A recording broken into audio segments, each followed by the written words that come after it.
Good afternoon. I'm back in the central Beacons for the first time for a long time. My Beacons camps have mostly been over on Mynyddig D, so I thought I'd pop out over here, see what it's like. Has it changed? Can't imagine so. Been a bit of forestry going on here. Why do they leave the odd tree? I guess these are dead, are they? I have noticed in the Forest of Dean, whenever there's clear felling going on, there generally seems to be one tree left. I don't know what that's about. Maybe it's just a tree that's no bloody use. Who knows? The other thing I'm wondering about is this road. We've always called it the Roman road, I don't really know why, but it's absolute crap to walk on. I think this must be one of the main things that makes the fan dance that the army do such a pain in the backside, because it's so bloody awful to walk on. You've got to walk all the way down it, then all the way back up again. I hate it. Well, this is nice to replace that crappy old style with a nice new gate. Lovely.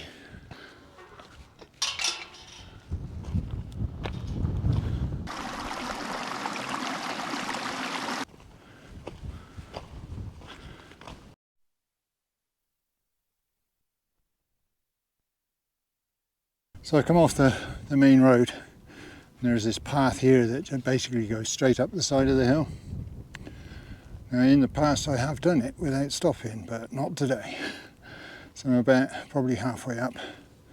But the view up here is pretty special. That's looking south down towards the South Wales valleys. Coming round, there's the Neve reservoirs as was down there. And the big three, Corndee, Penavon, Cribben. I did set out once to climb and camp on all of the Hewitts in the park. And Penavon, Corndee and Cribben are Hewitts. So at some point I've got to go and camp on them. But not today. Maybe in the winter when it's possibly a bit quieter. But there'll be dozens of people out there every day now for the sunrises. Sunset, so you get no peace. Top of that path, there's a bit of a big junction there if you're looking for it, and these are the quarry pits that are up here.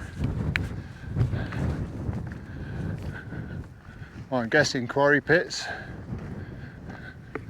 No reason to think there were anything else.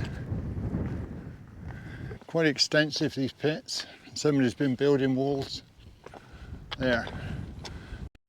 Right, so I'm going to walk out to the top, go stand on the springboard maybe, have a look at the view from over there, although the view from here is not too shabby. So you know, I've camped on that little ledge over there before, and then there's another pitch a bit farther round, can't quite see it from here.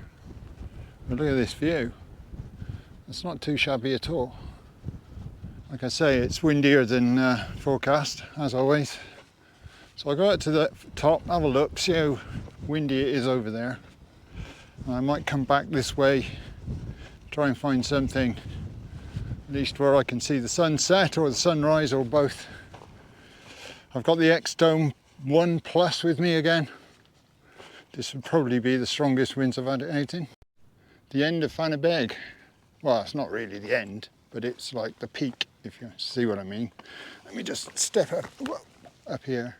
Let me show you the view. That's where we come from over there. The big bowl comes around.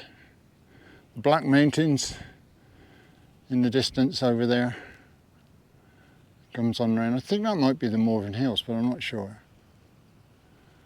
And Powys, and then over here the three biggies: Cribben, Penavon, Corndee.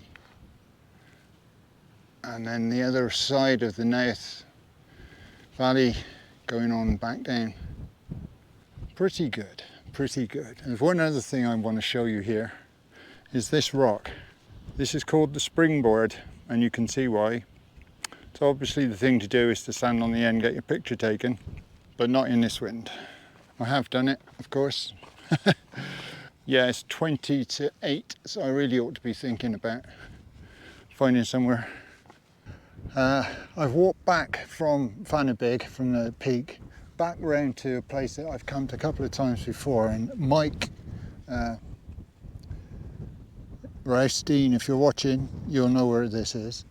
I'm going to be able to watch the sun set, I think somewhere over, probably more Cribben than Penyvan.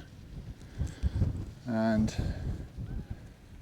there's my tent over there.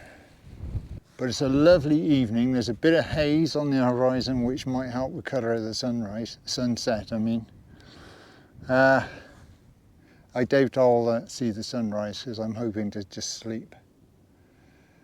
So I've got the tent up. Lovely pitch, nice flat pitch. Level, flat, beautiful. So I've just got to get all my stuff in now. Yeah, happy with that. Happy with that. I don't know why I bother walking all the way around Fanabig. I've done this in the past and I never found anywhere that I liked. Put the windward guys out. As you can see, I've got the version 1 of the XDome 1 Plus. That's a complete bloody disaster, and I don't know, works for me. Last time I was out in it, I damaged my tent, and I'll show you what the problem is. I split this. Now that was me. It's not the fault of the tent at all.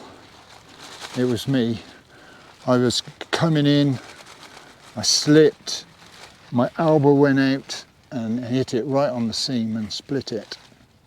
So yeah, I hit it with one, serious thump. So entirely my fault, not the fault of the tent at all. But there you go. I'm not sure exactly how to fix it, but I'm sure there is a way.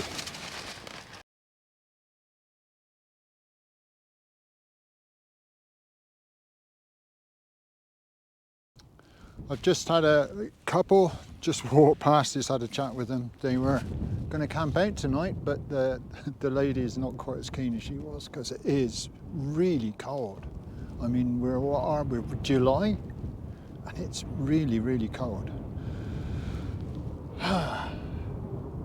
Tonight, despite what we said on our Roost tour camp about dried food, I got one of these fire pots, dal and rice with spinach. I'm wanting to do some multi-day hikes at some point, and I'm going to have to find some of these that I can eat. So this is 500 calories, serves one, dal and rice with spinach, five kinds of lentils. No, I never read that bit, did I? Never mind. Earlier, I made myself a brew, and my cooker was messing around. I think it's cleared itself now, but how much water? Oh, we don't know, do we? We just have a mug full.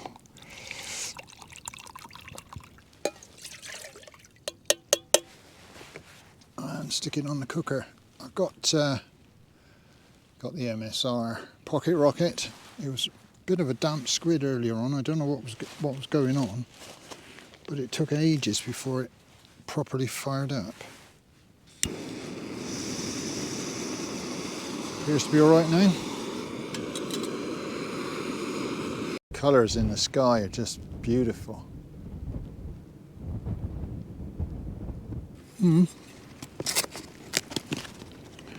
So, there it is.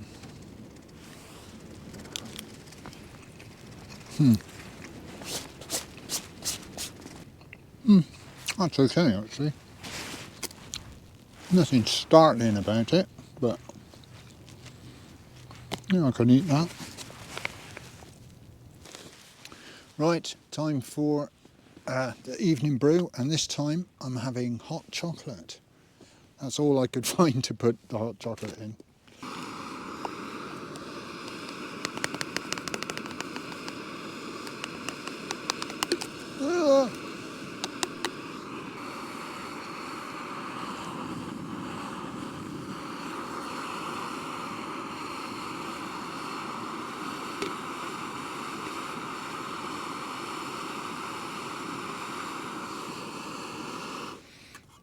chocolate.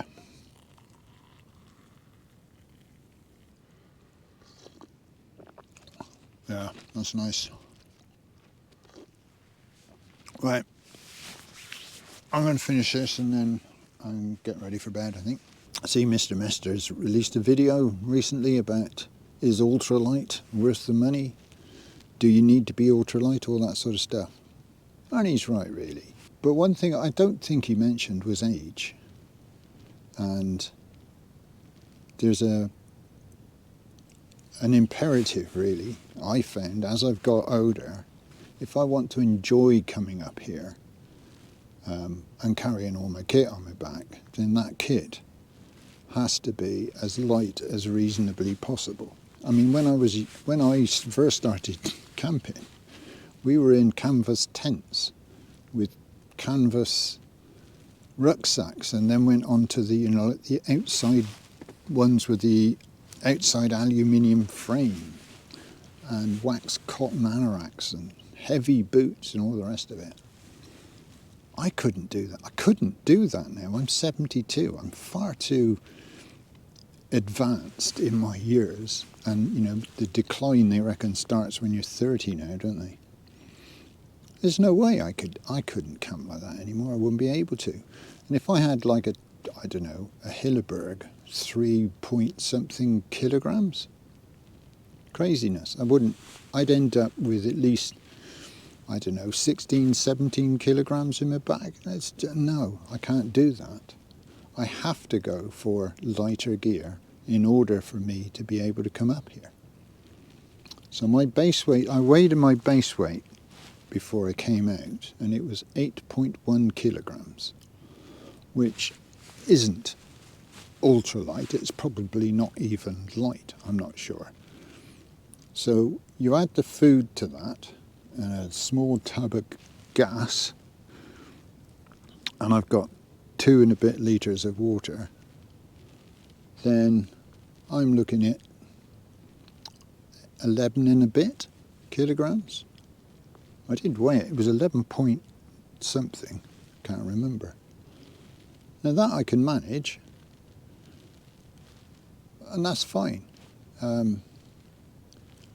the moment, I can manage that anyway. I haven't got any luxuries, no chairs or anything like that, but I've got everything I need. And it's light enough for me at 72 to be able to carry it up the hill.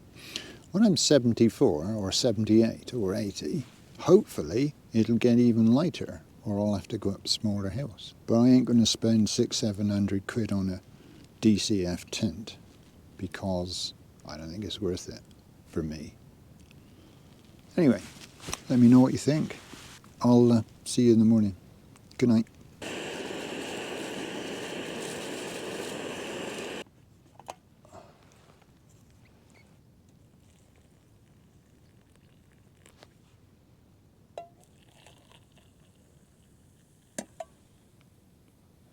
Well, good morning. How are you today? The sun has got its hat on. It's a beautiful morning. I can see way, way in the far distance there's a bit of an inversion.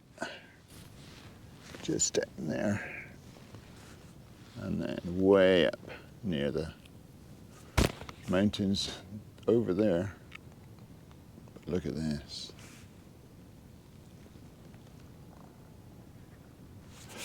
I got a couple of sheep. Oh, they've gone. I had a couple of sheep inspecting my campsite earlier on. But look at this for a pitch.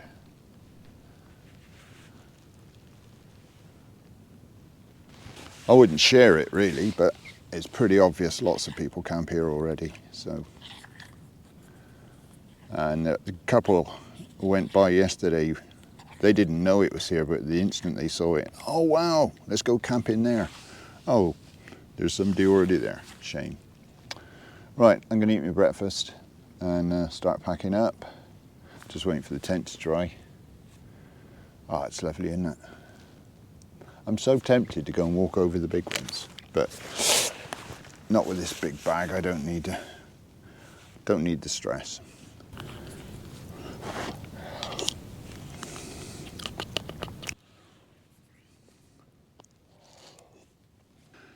Okay, I'm ready to go, get away from these midges. It's not a breath of wind, so they're all flying around coming out of those reeds. I'll just show you the pitch. As you see, absolutely pristine. More pristine than when I arrived because I picked up somebody else's rubbish. Anyway, let's get on my way.